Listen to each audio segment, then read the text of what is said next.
Hello lords and ladies, welcome back to pop culture Pandit. आज का ये होने वाला है 27th chapter of our house of the Dragon series. But इस चैप्टर में जाने के पहले मैं कुछ थोड़ी बहुत इन्फॉर्मेशन देना चाहता हूँ अबाउट आवर चैप्टर सीरीज। तो कई लोगों ने मुझे कमेंट्स में और इवन इंस्टाग्राम में डीएम में वगैरह पूछा कि ये जो आप चैप्टर सीरीज बता रहे हो उसका एग्जैक्टली फॉर्मेट वगैरह समझ में नहीं आ रहा। तो ये एक्चुअली काफ़ी सिंपल है दोस्तों समझने के लिए। मैंने लिंक्स कुछ दी है डिस्क्रिप्शन में और इवन एक पिंड कमेंट में नीचे, तो उसमें मैंने कुछ प्लेलिस्ट डाली है। तो ये जो भी मेरी चैप्टर सीरीज शुरू है वो शुरू होती है एगॉन्स कॉन्क्वेस्ट से, जो अपना पहला सबसे वीडियो रहा था इस लंबे से चैप्टर सीरीज में। और वो जो फायर एंड ब्लड बुक की चैप्टर सीरीज थी वो चैप्टर 57 पे आके मैंने रोक दी थी। तो चैप्टर फर्स्ट के एगॉन के कॉन्क्वेस्ट से लेके मैंने चैप्टर 57 ओल्ड किंग जहेरिस की डेथ तक पूरा एक अच्छे से fire and blood chapter series किया। बट देन ओल्ड किंग जहेरिस के डेथ के बाद में जो आगे के चैप्टर्स है उसे मैंने डिफरेंट नाम दिया। मैंने उसे कहना शुरू कर दिया कि ये आगे के चैप्टर्स होंगे हाउस ऑफ द ड्रैगन के चैप्टर्स, क्योंकि ओल्ड किंग जहेरिस के डेथ के बाद में किंग विसेरिस राजा बनता है और विसेरिस के राजा बनने के बाद में जो भी चीज़ें हमें देखने मिलती है वही हमें हाउस ऑफ द ड्रैगन के शो में देखने मिलती है। तो अभी ये नए से शुरू मैंने की सीरीज जिसे मैंने house of the dragon saga कहना शुरू कर दिया, और उस अभी हाउस ऑफ द ड्रैगन के चैप्टर सीरीज में अपने 26 चैप्टर हुए हैं and this is the 27 chapter जो आज हम कवर करेंगे। तो आप सभी प्लेलिस्ट की लिंक नीचे देख सकते हो, आपको बस उस प्लेलिस्ट के लिंक पे क्लिक करना है। तो दोस्तों आज के इस इंट्रो में आई होप आपको समझा कि ये जो अभी आज का 27 चैप्टर होगा वो एग्जैक्टली अपने चैप्टर सीरीज में कहाँ पे आता है। तो now let's get into this episode 27 of our house of the dragon chapters. इसमें हम जानेंगे कि आखिर ह्यू द हैमर और उल्फ द व्हाइट ने ब्लैक्स को यानी रहेनिरा को इतना बड़ा धोखा क्यों दिया। तो एक्चुअली उल्फ द व्हाइट और ह्यू द हैमर ये दोनों भी थोड़े जो बंदे थे उनकी एग्जैक्टली कैरेक्टरिस्टिक्स कैसी थी, मतलब उनकी पर्सनैलिटीज़ वगैरह कैसी थी, ये सब हमें थोड़ा बहुत जानना उसके लिए बहुत इंपॉर्टेंट है। तो now let's get into this episode. जानते हैं ह्यू और उल्फ ने ऐसा धोखा रहेनिरा को क्यों दिया, क्या रही उसकी पीछे की थियोरीज। तो बॉटम लाइन तो यही है कि ह्यू और उल्फ दोनों भी बहुत ही लो ऑन कैरेक्टर किस्म के बंदे हैं, उन्हें बिल्कुल भी किसी की भी परवाह नहीं होती। ह्यू द हैमर हमेशा से ही एकदम पावर हंग्री ब्रूट किस्म का बंदा था, वो एकदम ही गुस्सेल रहता है और वो किसी की भी बात ज्यादा मानता नहीं। उसे लगता है कि वो साक्षात किंग जहेरिस के ड्रैगन वर्मीथोर का राइडर है, तो उसके सामने ही सबको झुकना चाहिए। तो दूसरे तरफ अगर हम उल्फ की बात करते हैं तो उल्फ मतलब एक नंबर का एक अट्टल बेवड़ा था। वो ज्यादा बिल्कुल भी नहीं सोचता, उसे सिर्फ दिन रात दारू चाहिए और यहाँ वहाँ उसे कभी ना कभी लड़की चाहिए। बेसिकली उन दोनों को भी ऑनर और लॉयल्टी वगैरह क्या होती है उसके बारे में कुछ पता ही नहीं था। उन दोनों को सिर्फ पैसे चाहिए, वेल्थ चाहिए और उन्हें पावर चाहिए। अगर आपको याद है तो ह्यू और उल्फ उन दोनों को भी बैटल ऑफ गलेट और फॉल ऑफ किंग्स लैंडिंग के बाद में एकदम अच्छे से नाइट बनाया गया था, बट उन्हें ऐसे नाइट के टाइटल का कुछ पड़ा नहीं था। वो अभी सर ह्यू द हैमर और सर उल्फ द व्हाइट तो बन चुके थे, but they didn't care about that sir title. उन्हें तो एक अच्छी पावर चाहिए थी और कुछ बड़े बड़े कैसल्स चाहिए थे। उन दोनों को भी ऐसा लगा कि वो अभी ड्रैगन्स के राइडर बन चुके हैं, तो क्वीन रहेनिरा ने उन्हें एक अच्छा खासा लैंड और कैसल देना चाहिए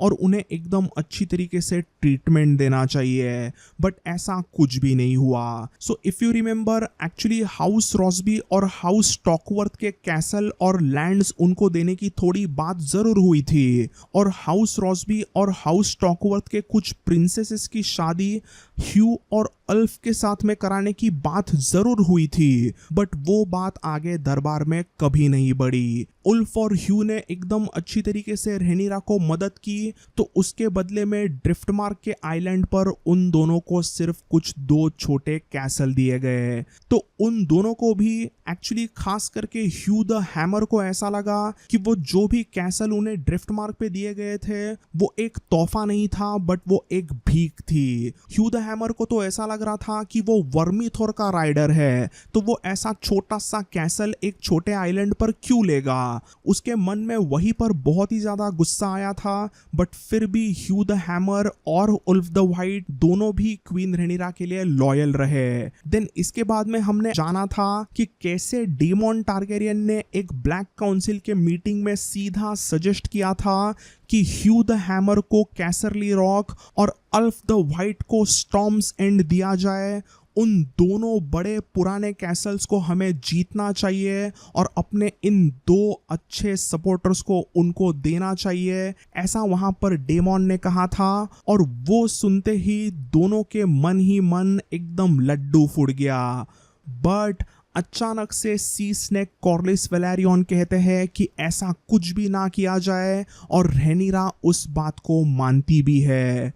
और वो होने के बाद में वो दोनों भी बहुत गुस्सा हुए। तो उनके ऐसे बिट्रेयल के रिलेटेड मैंने आपको ये जो कुछ भी बताया वो बिल्कुल भी बुक में डायरेक्टली मौजूद नहीं है, ये बस एक थियरी है, बट सभी फैंस इस थियरी को ही मानते हैं। ऐसी ही और एक दूसरी भी इंटरेस्टिंग थियरी है। तो हमने जाना कि फॉल ऑफ किंग्स लैंडिंग होने के बाद में लैरिस द क्लबफुट स्ट्रॉन्ग अचानक से गायब हुआ था, तो वो कहीं तो वेस्टरोस में अच्छे से छुपा हुआ था और उसने बराबर से किंग्स लैंडिंग पर नजर रखी थी। और जैसे ही उसे लगा कि ह्यू द हैमर और उल्फ द वाइट पलट सकते हैं, तो उसने सीक्रेटली उनके साथ में कांटेक्ट किया और उन्हें बताया कि वो लार्ज बड़े कैसल उनके लिए देगा, उन्हें एकदम अच्छे से लॉर्ड बनाएगा, उनके अलग से हाउसेस होंगे और उन्हें बड़ा सा लैंड दिया जाएगा। ऐसी कुछ बड़ी बड़ी ऑफर्स लैरिस द क्लबफुट ने वहां पर उल्फ और ह्यू को की, which was way better than what blacks offered. और इसीलिए उन्होंने ऐसा क्वीन रेनिरा के खिलाफ एक बड़ा ट्रीजन किया। आगे से इन दोनों को भी इतिहास में टू बिट्रेयर्स कहने लगे, यानी कि दो धोखेबाज, दो दगाबाज करके उन दोनों को सब याद करते हैं। तो अभी इस फर्स्ट बैटल ऑफ टम्बलटन के पहले तक ब्लैक्स क्वीन रेनिरा का पगड़ा बहुत ही ज्यादा भारी था, क्योंकि उसके पास में 6 बैटल रेडी ड्रैगन्स थे compare to 2 battle ready dragons of Greens. But अभी रेनिरा अपने 2 न्यूक्लियर वेपन्स यानी कि वर्मीथॉर और सिल्वर विंग को गंवा बैठी थी। ऐसे 2 मैसिव वेपन्स को संभालने वाले ह्यू और उल्फ को रेनिरा ने दुखी कर दिया था, और उसके वजह से अभी उसके सामने बड़े बड़े प्रॉब्लम्स आने वाले हैं। अभी रेनिरा के वो सभी प्रॉब्लम्स हम बाद में अच्छी तरीके से जानेंगे ही, बट अभी हम वापस टम्बलटन को चलते हैं, क्योंकि वहां पर भी कुछ अलग ही प्रॉब्लम शुरू थे। अभी ये फर्स्ट बैटल ऑफ टम्बलटन तो वैसे ग्रीन्स ने जीता जरूर था, बट उनके पूरे आर्मी का commander in chief, main important बंदा लॉर्ड ऑर्मुंड हाईटॉवर ही मारा गया था। तो अभी इस बचे कुचे आर्मी का लीडर कौन होगा? तो there were many issues about leadership. इस समय पर वहां पर डेरॉन द डेयरिंग तो मौजूद जरूर था, but he was still just a teenage boy. तो डेरॉन खुद भी उस ग्रीन्स के आर्मी का लीडर वगैरह बनना नहीं चाहता था, बट बाकी कई सारे अलग अलग लॉर्ड्स ने लीडर बनने के लिए अपना दावा शुरू कर दिया। इसमें सबसे पहले तो थे sir John Roxton, then there was Lord Owen Burnie, and then there was Lord Unwin Pick. अभी इस समय पर लॉर्ड अनविन पिक कहते हैं कि पूरे आर्मी में सबसे ज्यादा men at arms and knights house Peake के रॉयलिस्ट है, तो इसीलिए उन्हें अभी बचे कुचे आर्मी का लीडर बनना चाहिए।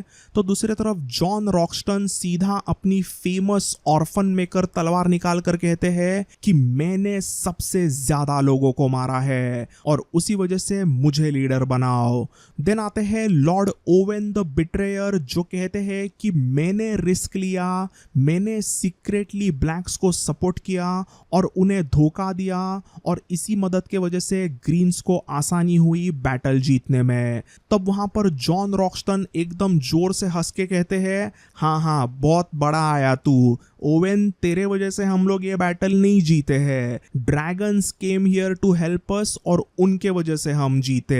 जॉन रॉक्स्टन के ऐसा कहने के बाद में सब लोग वहां पर ओवेन द बिट्रेयर बर्नी के मुंह पे हंसते हैं। तो इस तरीके से यहाँ पर अभी ग्रीन्स के आर्मी का वैसे कोई भी एक लीडर नहीं था, सब लोग अपना छोटा मोटा पावर गेम खेलने लगे थे। उसी में टम्बलटन के पूरे गांव का बहुत ही भयानक बुरी तरीके से डिस्ट्रक्शन हो चुका था और ये ऐसा भयानक डिस्ट्रक्शन था कि वो वापस इतिहास में कभी किसी ने नहीं देखा और ना ही उसके पहले किसी ने ये ऐसा कुछ देखा था। टम्बलटन को पूरी तरीके से डिस्ट्रॉय करने के बाद में ग्रीन्स के आर्मी के जो भी बचे कुचे मेन थे वो एक ह्यूमंस नहीं रहे, वो सभी ह्यूमंस, सभी इंसान राक्षस बन गए थे।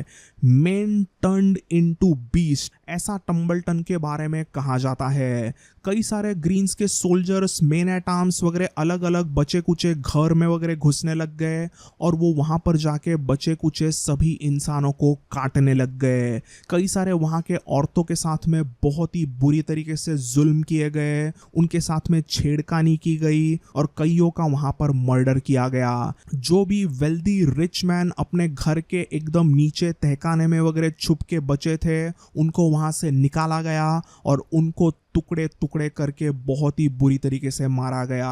कहा जाता है कि इवन सेप्टास को भी नहीं छोड़ा गया, उनके कपड़े वगैरह उतारकर सभी लाशों के बीच में उन्हें नंगा भगाया गया था। ये सभी भयानक चीजें देख के ऐसा लगे कि मानो सातों भगवान आसमान में है ही नहीं। सभी मर्द वहां पर दरिंदे बन गए थे और टम्बलटन में सब जगह पर टोटली लॉलेसनेस आ गई थी। इसी में कई सारी और भी हॉरर स्टोरीज हुई थी टम्बलटन के हाउस फुटली के छोटे कैसल पर। तो ऑब्वियसली जैसे ही टम्बलटन का पूरा डिस्ट्रक्शन किया गया तो इवन हाउस फुटली के छोटे कैसल को भी बहुत ही बुरी तरीके से डैमेज किया गया था और उस कैसल में ग्रीन्स की आर्मी घुस गई थी। जैसे ही बोल्ड जॉन रॉक्स्टन उस कैसल में घुसते हैं तो वहां पर उनके सामने आती है लेडी ऑफ टम्बलटन, शेरिस फुटली।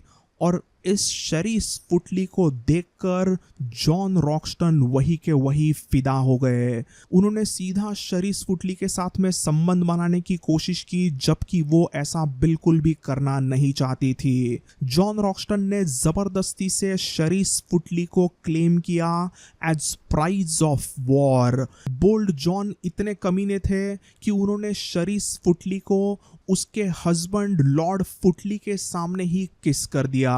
लॉर्ड फुटली ने बोल्ड जॉन रॉक्स्टन के खिलाफ वहां पर बात की तो जॉन रॉक्स्टन ने शेरिस के सामने लॉर्ड फुटली को 2 हिस्सों में काट दिया। बेचारी शेरिस वहीं पे जोर जोर से रोने लगती है तो बोल्ड जॉन रॉक्स्टन ने अपने ऑर्फन मेकर के तलवार को एकदम अच्छे से साफ किया और लॉर्ड फुटली के खून को पोंछने के बाद में उन्होंने कहा, मेरी तलवार सिर्फ ऑर्फन्स ही नहीं बनाती, वो तो विडोज भी बनाती है। मतलब बोल्ड जॉन यहाँ पर कहते हैं कि उनकी तलवार ऑर्फन मेकर सिर्फ ऑर्फन्स को यानी अनाथ बच्चों को क्रिएट नहीं करती बल्कि वो कुछ विधवा औरतें भी बनाती है। ऐसा कहने के बाद में कमीने बोल्ड जॉन रॉक्स्टन ने वहां पर कटे हुए लॉर्ड फुटली के लाश के सामने ही शेरिस फुटली के साथ में सेक्स किया।